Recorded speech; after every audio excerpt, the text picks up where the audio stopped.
సుబ్రహ్మణ్యేశ్వర స్వామి వారి కావడి ఉత్సవం ప్రతి సంవత్సరం మాఘ పౌర్ణమి రోజు మచిలీపట్నంలో ఉన్నటువంటి కార్తికేయ సేవా ట్రస్ట్ అనేటువంటి ట్రస్ట్ సభ్యులందరూ కూడా దానికి కార్యకర్తలందరూ మచిలీపట్నంలో ఈ సుబ్రహ్మణ్యేశ్వర స్వామి యొక్క ఉత్సవాన్ని కావడి ఉత్సవాన్ని సుమారుగా 10 సంవత్సరాల క్రితం నుంచి మచిలీపట్నంలో దీన్ని ఒక సాంప్రదాయంగా చేస్తూ వస్తున్నారు.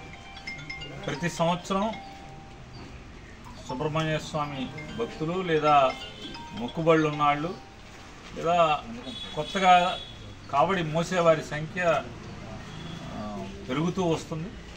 దానిలో భాగంగా రేపు ఫిబ్రవరి 11వ తారీఖున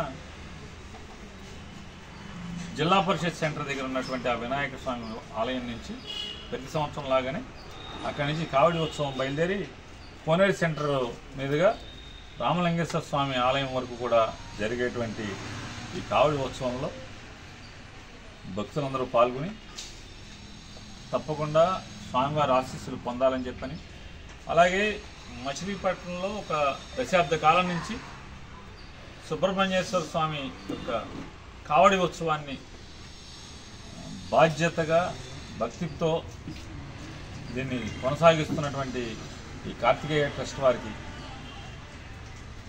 తలగు చెయ్యి వేసి కూడా సాయం చేస్తే బాగుంటుంది. ఇది నా వ్యక్తిగత అభిప్రాయం.